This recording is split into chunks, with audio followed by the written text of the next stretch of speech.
Assalamualaikum warahmatullahi wabarakatuh. Perkenalkan, saya Alena Aida dari program studi PJJ Komunikasi S1 Cyber Asia dengan nomor NIM 240501010127. Di sini saya akan presentasikan hasil ujian yang telah saya kerjakan, yaitu ujian akhir semester dengan judul Gerakan Tera untuk Bumi Akar Nusantara Rawat Diri Rawat Bumi, proposal program dari Public Relation dengan dosen pengampu yaitu Ibu Rosana SSMIK untuk profil singkat Tera, PT Alam Segar Nusantara, Natural Beauty from the Roots of Nusantara, yaitu perusahaan swasta nasional yang di bidang kosmetik dan juga personal care, berdiri sejak tahun 2023 dengan jaringan distribusi melalui retail, apotek, dan juga e-commerce. Keunggulannya yaitu produk berbahan aktif alami khas Nusantara seperti kunyit, lidah buaya, daun kelor, dan juga minyak kemiri dengan standar keamanan modern dan prinsip sustainability. Lalu untuk tantangan utamanya yaitu Tera memiliki kekuatan produk dan keberlanjutan, tetapi awareness masih rendah dan citra sebagai brand ramah lingkungan belum kuat dibanding kompetitor. Langsung saja untuk menjelaskan latar belakang dan problem PR, yaitu kesenjangan citra menjadi dasar penyusunan program, yaitu awareness rendah, brand awareness target utama sekitar 32%, sustainability belum optimal, lalu nilai kemasan ramah lingkungan dan juga kemitraan petani belum terkomunikasikan maksimal, dan yang ketiga persepsi kemasan, sebagian konsumen menilai desain kemasan kurang menarik. Lalu untuk komunikasi belum konsisten, belum ada program komunikasi korporat yang berkelanjutan. Lalu untuk peluangnya, tren green lifestyle dan juga kepedulian lingkungan membuka ruang positioning Tera sebagai pelopor kecantikan alami Nusantara. Identitas program, konsep kampanye, target, durasi, dan juga anggaran. Dari program PR, nama programnya itu Gerakan Tera Bumi Akar Nusantara Rawat Diri Rawat Bumi. Untuk tagline-nya cantik dari alam, peduli untuk bumi. Durasinya 6 bulan dari bulan Januari hingga bulan Juni di tahun 2026. Fokus strateginya awareness, sustainability, community engagement, lalu digital engagement, dan juga reputasi. Target publik dan juga media. Publik primer diantaranya ada perempuan urban di usia 20-40 tahun ke atas, kelas menengah, melek digital, dan juga peduli kesehatan dan juga lingkungan. Yang kedua, public sekunder, yakni diantaranya ada media massa yang tertera komunikasi green living, zero waste, distributor dan juga reseller, petani herbal, karyawan, petani atau instansi terkait. Lalu ada media yang digunakan yaitu ada platform dari Instagram, TikTok, YouTube, website atau blog, media massa, email, newsletter, event atau activation, dan juga media internal.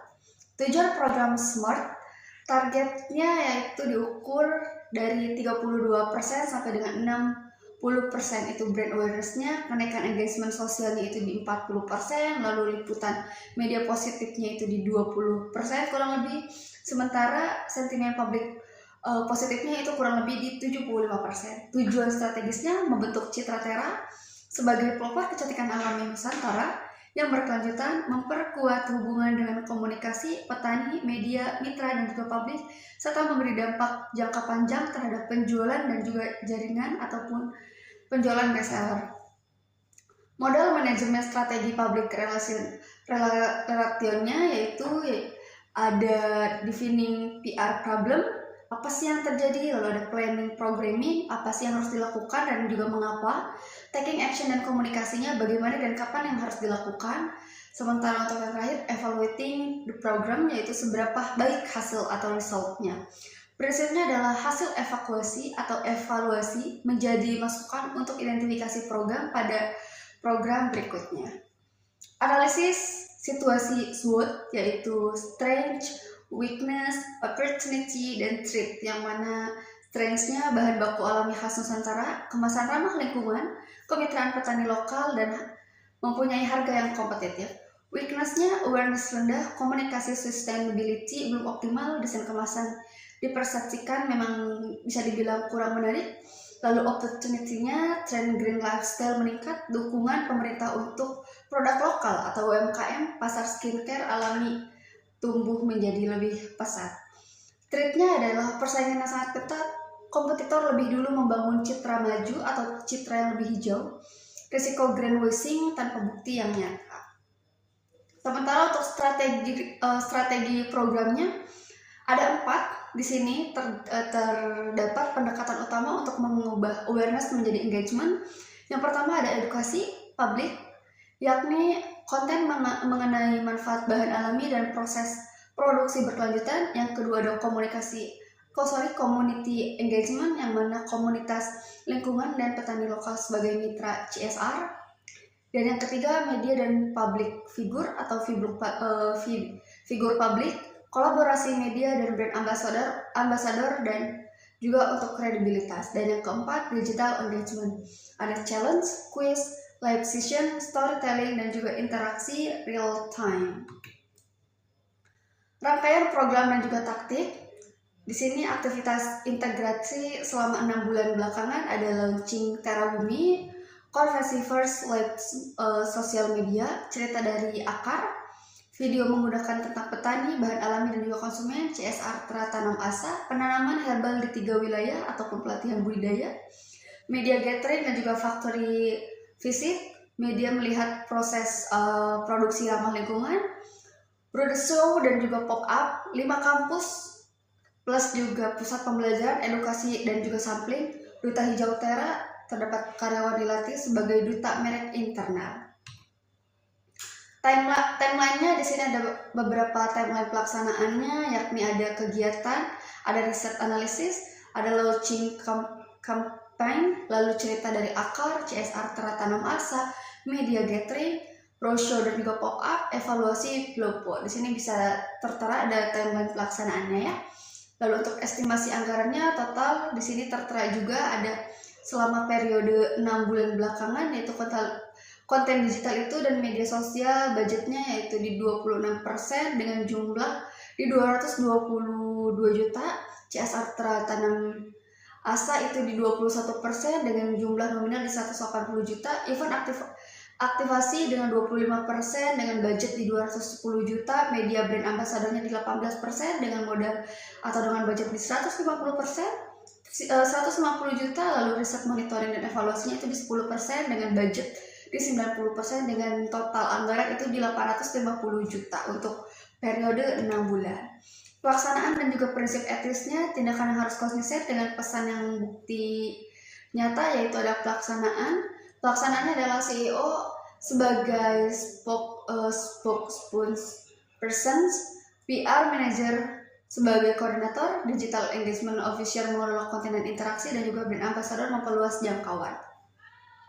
Proof pointnya yaitu CSR, factory visit, kisah petani dan juga dokumentasi proses produksi menjadi lebih nyata atau komitmen sustainability, lalu etika komunikasi, ada keterbukaan informasi, kejujuran klaim sustainable, menghindari greenwashing, menghormati hak konsumen, tanggung jawab kepada komunitas dan juga lingkungan.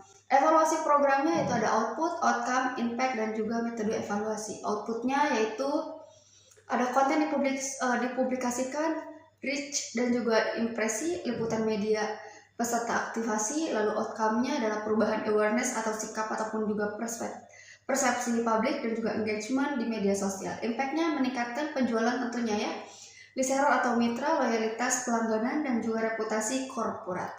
Untuk metode evaluasinya adalah pre-post survey, media monitoring dan juga konten analisis, media analisis dan juga FGD, evaluasi penjualan dan distribusi. Key performance indikator KPI-nya yaitu adalah brand awareness, engagement rate, liputan media positif dan juga sentimen public positif, lalu dengan reseller ataupun mitra. Di sini juga tertera perbandingan baseline dan target akhir programnya di beberapa persen dari beberapa bagian baseline dan juga target ya, dari beberapa baseline-nya. Oke, lalu kesimpulannya bahwa inti program Tera untuk Bumi ini dirancang untuk mengubah keunggulan produk dan juga komitmen sustainability menjadi citra yang kuat, kredibel, dan juga relevan di mata publik. Empat tahapnya yaitu ada identifikasi problem, perencanaan, tindakan dan komunikasi, evaluasi. Keempatnya membentuk siklus kelanjutan. Lalu untuk nilai utamanya, yakni yaitu untuk bisnis dan kepedulian lingkungan dapat berjalan beriringan, reputasi dibangun melalui komunitas yang jujur, konsisten dan didukung dengan bukti yang nyata. Lalu di sini ada beberapa daftar pustaka yang saya ambil atau yang saya kutip dari sumber yang tercantum dalam naskah UAS saya yang telah saya kerjakan. Untuk itu saya akhiri saja untuk presentasinya. Kurang lebihnya saya mohon maaf apabila dari penjelasan saya kurang bisa dimengerti dan juga kurang bisa dipahami. Saya mohon maaf. Saya tutup. Wabillahi taufiq wal hidayah. Wassalamualaikum warahmatullahi wabarakatuh.